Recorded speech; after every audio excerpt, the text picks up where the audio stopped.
Salve, rapaziada, Carlos do Universo Botafogo na área. Vamos trocar mais uma ideia aí.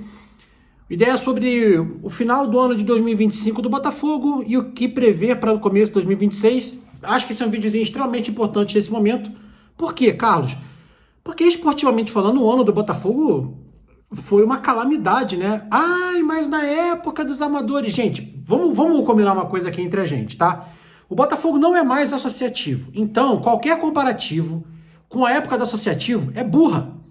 Se o clube decidiu virar SAF, foi justamente para não passar pelas mazelas que passavam na época do associativo. Então, já escutei alguns falando, vocês estão reclamando, mas um ano ruim da SAF, o clube pelo menos briga por vaga na Libertadores. Um ano bom do associativo, a gente brigava por vaga na Libertadores. Não, isso é verdade.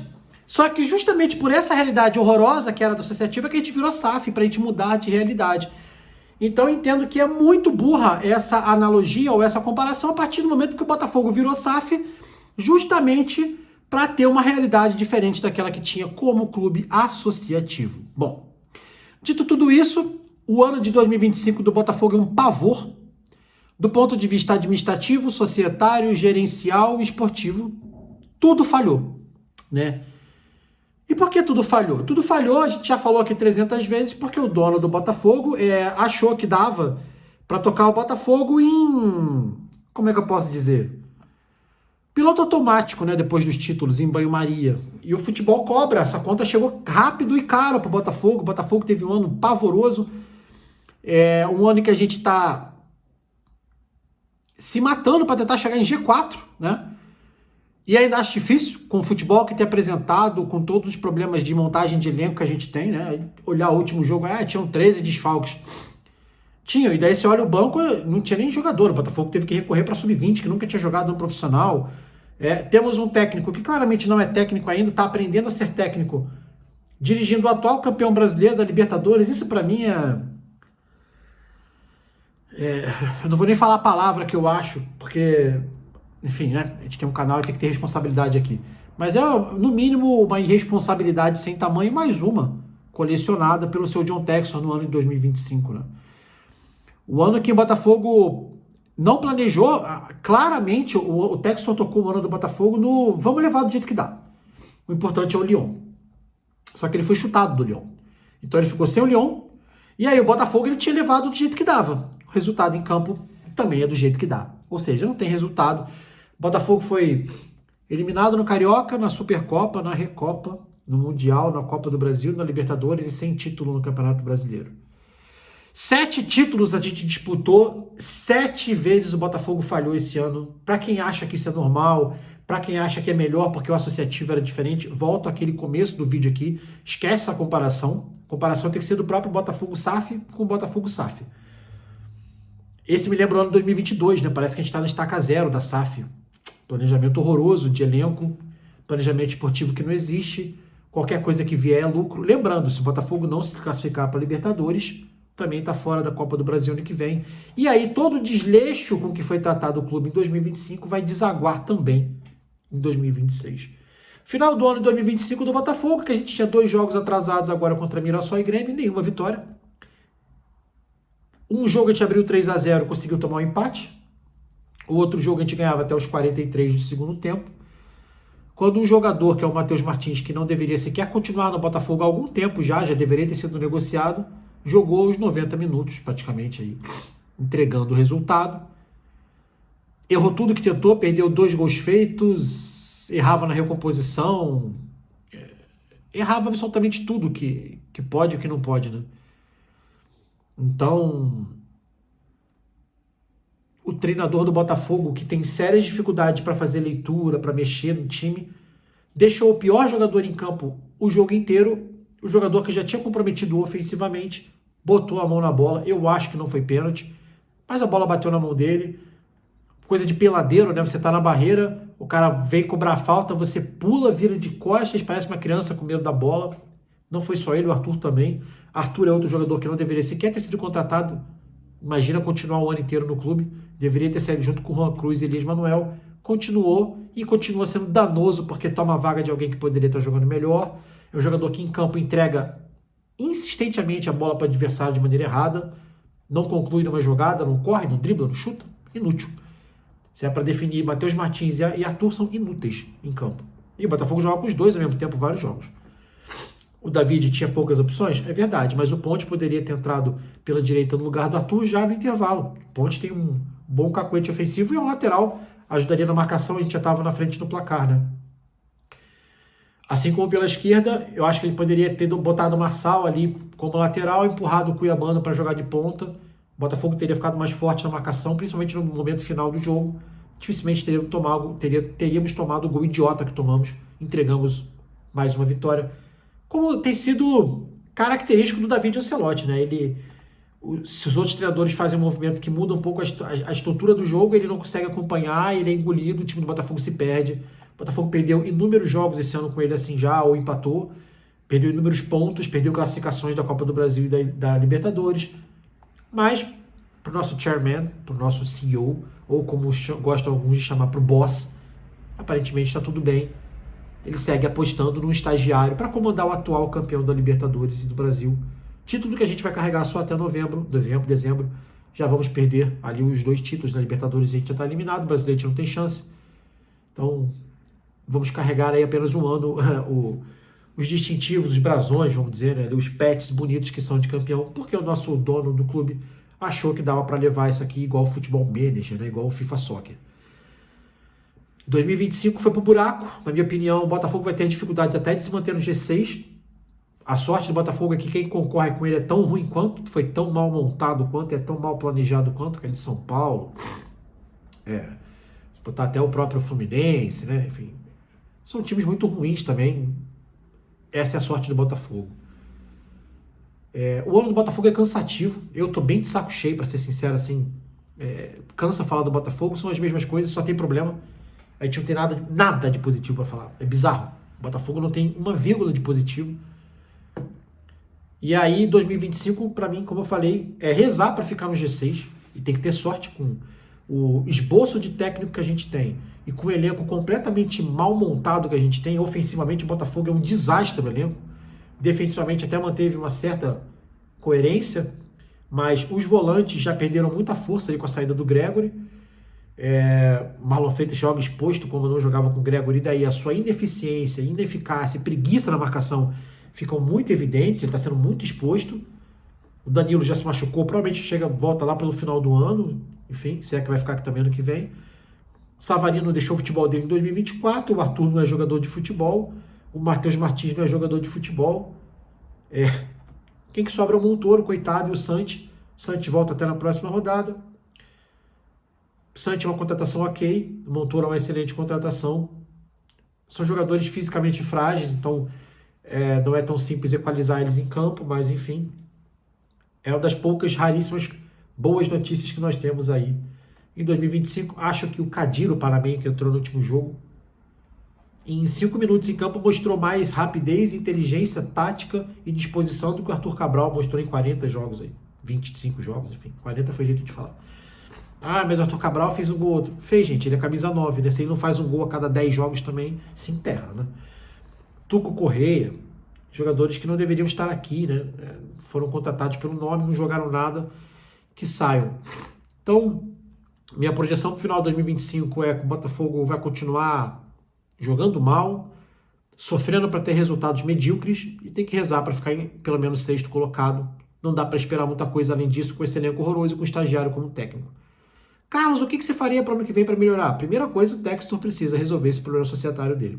Seja saindo de vez do Botafogo, deixando para Alice e para Igor revenderem, seja revendendo a parte dele para o Grego ou para algum outro investidor que queira ser sério no Botafogo, né? Que não queira ser um falastrão, que não queira passar uma imagem de ter um dinheiro que não tem, passar uma imagem de ter um status que não tem, passar uma imagem de poder que não tem, né? Que agora nem poder ele tem, ele finge que tem poder no Botafogo e não tem. Textor que mentiu 3 semanas atrás na cara de todo mundo, falou que estava tudo resolvido. Na época, no dia eu até tuitei, se está tudo resolvido, por que os processos não acabaram? Por que ninguém tem acesso então, aos despachos que finalizaram os processos? Cadê a homologação do acordo? Cara, e ninguém fala nada. O cara veio em público do tipo, calem a boca, parem de falar de mim que eu já resolvi tudo. Ele não resolveu nada, nada. A Igor peticionou por mais de uma vez inclusive falando que não tem nada resolvido, que ela não concorda com a gestão do Textor, que não tem nenhum acordo. Então, muito triste que a gente está passando depois de um ano tão bom. A quantidade de torcedores na arquibancada fala por si.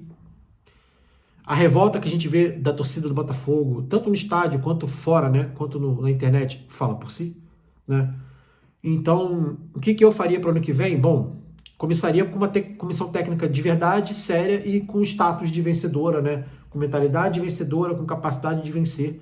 Quando eu digo comissão técnica, vai muito além do técnico. Reparem o preparo físico do Botafogo. Reparem como o David não tem auxílio para mudar um jogo dos seus assistentes, né? Reparem como eles não estudam os adversários. Isso aqui é inacreditável. E ele falou isso, eu não conhecia a LDU. O cara vai para uma oitava de final de Libertadores sem estudar o adversário. Isso para mim, de verdade, era para chegar no vestiário depois do primeiro jogo, meu amigo, tá admitido. Não tem como você chegar na oitava de final da Libertadores e dar uma declaração que você foi surpreendido que você não conhecia o adversário. Que porra é essa? Você imagina ser um brasileiro fazendo isso, mas é o filho do David Ancelotti, do Ancelotti, é o David Ancelotti, então tudo bem, o italiano, é filho do Ancelotti, é o David Ancelotti. Tudo errado. Então eu começaria com uma comissão técnica completa, profissional, de fato, né, com status de comissão técnica de verdade, que possam levar o Botafogo a outro patamar tático, novamente, como levou o Arthur Jorge. Ponto 1. Ponto 2, se livrar de grande parte desse elenco. Então, Neto, o tal do Gabriel, que veio de Volta Redonda, o Bastos, se não conseguir jogar, do jeito que tá, pelo amor de Deus, tá um ano parado, não existe isso. Newton, Alan, Arthur, Jefinho, Matheus Martins, Arthur Cabral. Esses jogadores, para mim, são totalmente indispensáveis e acho que o Botafogo precisa fazer dinheiro com vários deles, se livrar do salário de vários outros, tem que sair do time no final do ano para abrir, botar dinheiro para te contratar e abrir vaga para jogadores que realmente façam diferença. O salário que eles ganham não é difícil de achar, tem 19 pessoas no scout. Outra coisa, eu reformularia o scout do Botafogo, pelo menos uma parte considerável. Não é possível tantos erros num ano só e ninguém pagar uma conta dessa. Não é só a torcida pagar a conta, ou só o cofre do clube pagar a conta de tanta análise, de tanta indicação equivocada. Pessoas precisam responder pelos seus atos dentro do Botafogo. O scout então precisava ser reformulado. Departamento médico precisa ser reformulado. O Botafogo parece um açougue, as pessoas entram lá com uma lesão muscular, ficam meses fora. O cara machuca o joelho com uma lesão simples, falam para não operar, não opera, daí 5 meses depois fala que vai ter que operar, então perde o ano inteiro. Tem que ser reformulado, minha opinião. O planejamento tem que começar agora, contando com uma vaga na Libertadores, nem que seja pré-Libertadores. O que deu certo em 2024?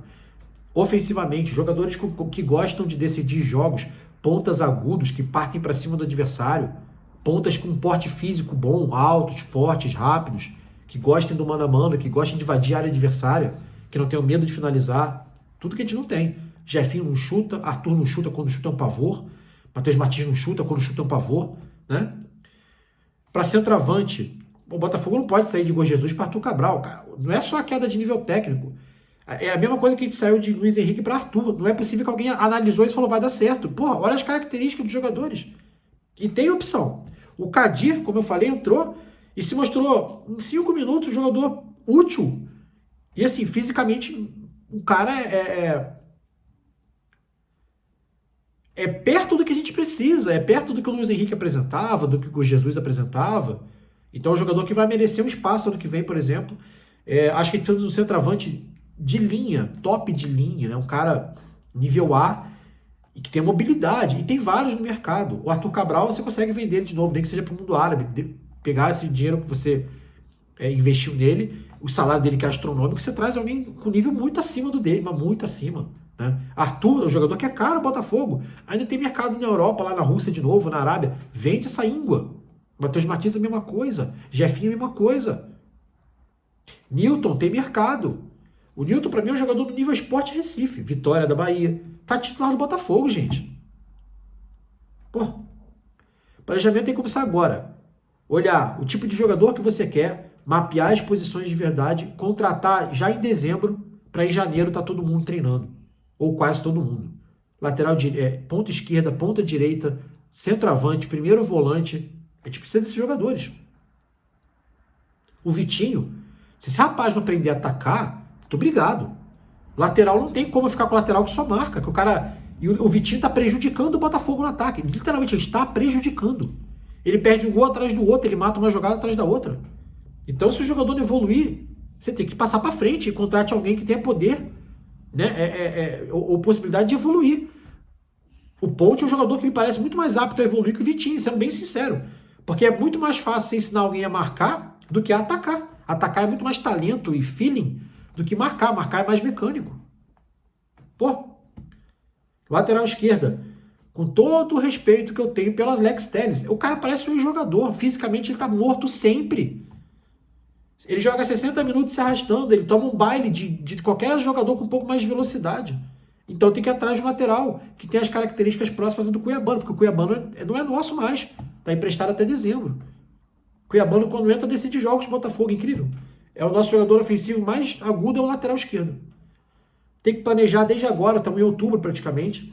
É começar o planejamento agora, é mapear uma comissão técnica de verdade, é mapear todos os jogadores que você vai ter a possibilidade de contratar, começar os contatos, já empurrar no mercado, já falar, ó, galera, esses aqui vão estar livres no final do ano, né?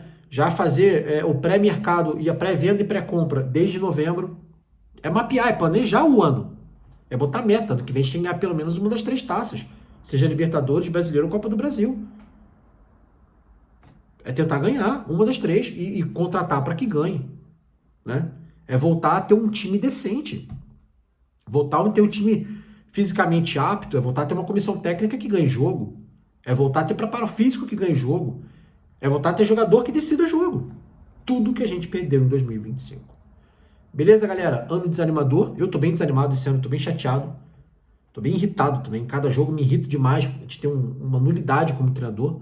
Tem uma nulidade de infinidade de jogadores nulos dentro de campo. Não é para isso que a gente virou SAF. Não é para isso que a gente